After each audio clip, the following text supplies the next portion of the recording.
¿Qué onda, chavos? Bienvenidos. En esta ocasión vamos a ver a dos de las culturas mesoamericanas más importantes del periodo clásico. Entonces, acompáñenme a ver esto.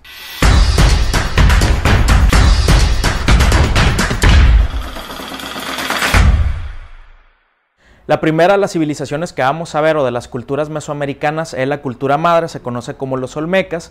Ellos se van a desarrollar en los actuales estados de Tabasco y Veracruz, y sus 4 centros ceremoniales más importantes son La Venta, San Lorenzo, Tres Zapotes y Laguna de los Cerros.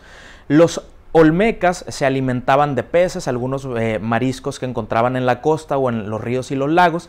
Esta zona se caracteriza por tener lluvia y agua en abundancia. También ellos comían monos y tlacuaches, que eran animales básicamente de la selva, algunos jabalíes, iguanas, faisanes, guajolotes y venados silvestres.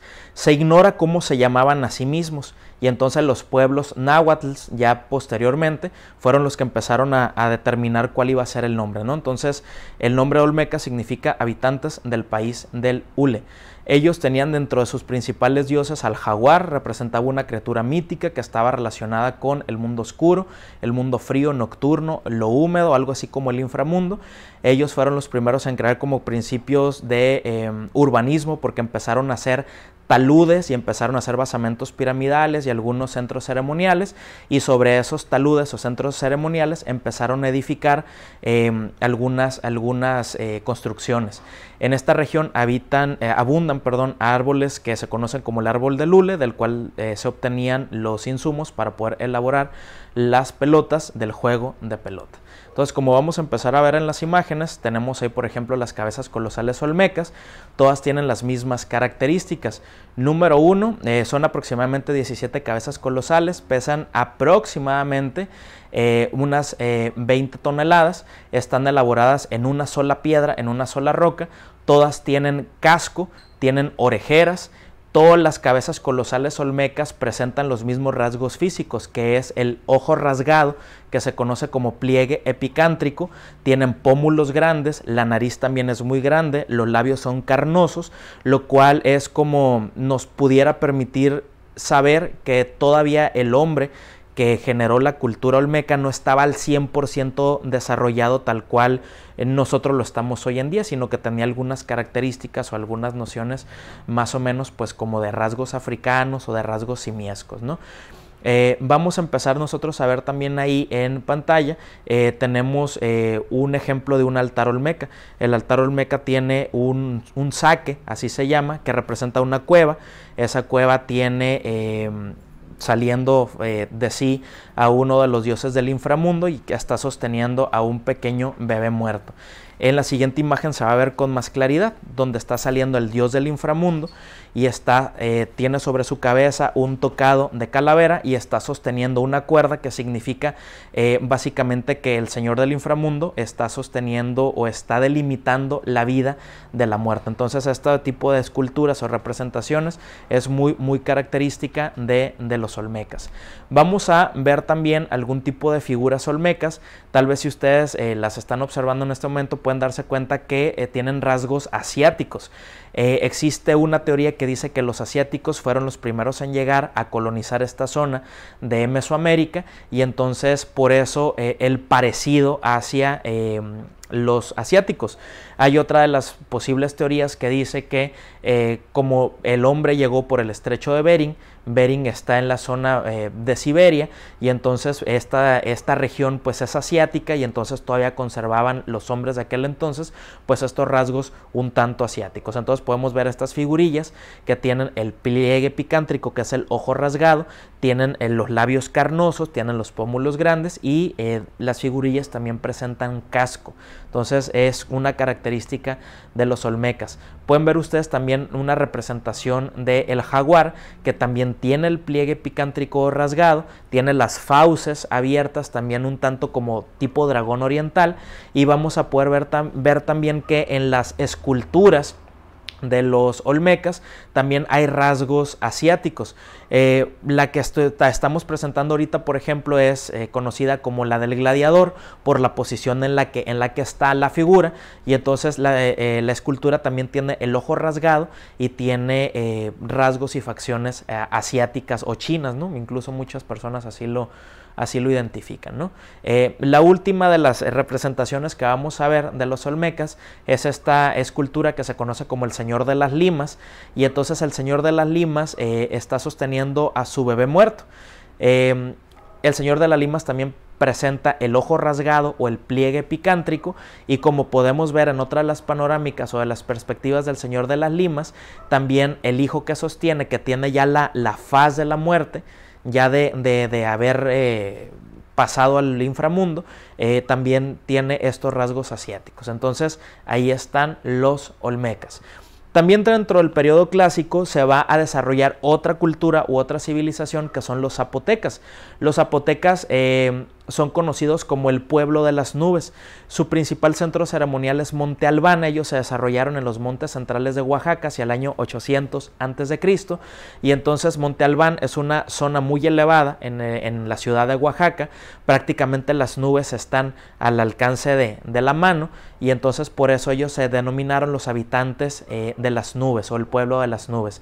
Los zapotecas creen en el nahualismo, es decir, como en esta deidad o en este poder sobrenatural que cuida a los hombres desde que son niños. Entonces se creía, por ejemplo, que los antiguos zapotecas, posterior a que nacía un bebé, regaban en la casa o en la choza donde estaba el recién nacido ceniza. ¿De acuerdo? Durante en todo el piso le regaban la ceniza. Entonces a la mañana siguiente la huella del animal que apareciera plasmada en la ceniza iba a ser el nahual o el animal protector de ese niño, y entonces durante toda la vida iba a ser algo así como su protector, ¿no? Entonces el animal que marcara la huella y que fuera el nahual iba también a dotar de la personalidad y de los conocimientos y habilidades a esa persona. Los zapotecas, para tener buenas cosechas, le rendían culto al sol, a la lluvia, a la tierra y al maíz. Todas las sociedades mesoamericanas son 100% enfocadas y provenientes del maíz, consumen maíz, cultivan maíz, y mucho de sus actividades giran en torno al maíz. Vamos a empezar a ver algunas panorámicas de Monte Albán, como la tenemos ahí. Monte Albán es una gran plaza, es un gran centro ceremonial, tiene algunos basamentos piramidales, es decir, no es una pirámide tal cual como la conocemos, pero sí es una estructura escalonada. La estructura escalonada se conoce como talud tablero. Talud es una parte de construcción, tablero es una parte vertical, y entonces así es como se van generando los escalones. ¿Para qué eso? La comunidad se concentraba en la parte de la tierra o del Zacatito, y entonces los gobernantes o los chamanes o los señores se concentraban en las partes altas para poder llevar algunos tipos de rituales o incluso de sacrificios. Esto ocurre en prácticamente todo Mesoamérica. También Mesoamérica, y al igual que en Monte Albán, se va a presentar el juego de pelota. El juego de pelota literalmente es como una H, ¿de acuerdo? Y entonces cuando llegamos a los mayas vamos a ver más detenidamente esto, pero en Monte Albán ya hay presencia de juego de pelota. ¿De dónde viene la pelota? De la zona maya. Recuerden que están los árboles de hule, el hule se va compactando, se hace un caucho, y entonces ya nació la pelota para el juego de pelota. Vamos a ver también en pantalla algunas esculturas zapotecas. Vamos a ver que están ampliamente ataviadas. ¿Ataviado qué es? Que tienen un penacho, que tienen orejeras, que tienen narigueras, que tienen pectorales, que tienen faldas y que tienen algunos adornos. Voy a ir parte por parte. El penacho pues era de pluma, se colocaba sobre la cabeza, y entonces era señal de autoridad o de divinidad. Las orejeras eran como las expansiones literalmente en las orejas. ¿Con qué se hacían? Pues con piedras o con troncos. Las narigueras pues eran literalmente algunos objetos que se colgaban de la nariz, tal cual es el caso como la moda, ¿no?, de ahorita. Y vamos a ver, por ejemplo, que la gran mayoría de las figuras tienen también joyas sobre su pecho.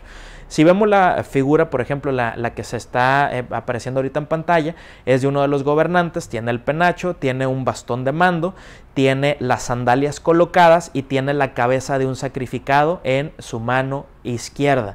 Eso es símbolo de autoridad y es símbolo de poder.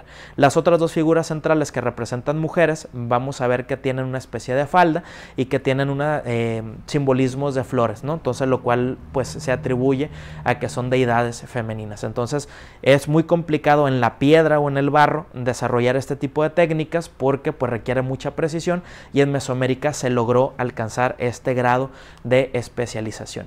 Vamos a ver también figuras que representan la dualidad vida-muerte. En todo Mesoamérica va a estar muy presente esto. Entonces, por ejemplo, en la figura que está en este momento en pantalla, vamos a ver cómo en un mismo rostro está la muerte y está la vida. Y entonces, básicamente, el mesoamericano ya sabía que esta vida era pasajera y entonces tenía que recorrer un camino hacia con los dioses o hacia el inframundo, ¿no? Inframundo es como el nombre genérico, pero es un concepto maya. Vamos a ver también que el jaguar es una deidad muy presente todavía con los zapotecas, viene de una tradición olmeca, y vamos a ver, por ejemplo, en las figuras que tienen garras muy prominentes, así como pareciera como de dragones, incluso también el rasgo facial es como de dragón. Entonces todavía traemos como esta tradición pues un tanto olmeca, ¿no? O olmecoide. Y uno de los acontecimientos más importantes en Monte Albán fue el descubrimiento de la tumba 7. Es decir, estaban los arqueólogos en la década de los años 30 limpiando Monte Albán, y entonces se dan cuenta que se cae un pequeño fragmento de un suelo, se dan cuenta que hay un pasaje subterráneo, y entonces ahí es donde encuentran muchos de las joyas que en la actualidad pues están montadas en exposición, como las que van a aparecer en unos instantes, ¿no? Entonces básicamente son piedras macizas de oro, son piezas macizas de oro, representan algunas máscaras o algunas máscaras pequeñas que se utilizaban como pectorales, ¿no? Y entonces también la muerte va a rondar durante todo el periodo mesoamericano prehispánico, por lo mismo, porque el mesoamericano en términos generales no le temía a la muerte. Entonces vamos a encontrar algunas representaciones de la muerte, como el cráneo que está incrustado con piedras de turquesa y con jade, ¿de acuerdo? Entonces esto es o son dos ejemplos del periodo preclásico, en el que van a surgir apenas las civilizaciones mesoamericanas. Entonces, pues nos vemos en la próxima entrega.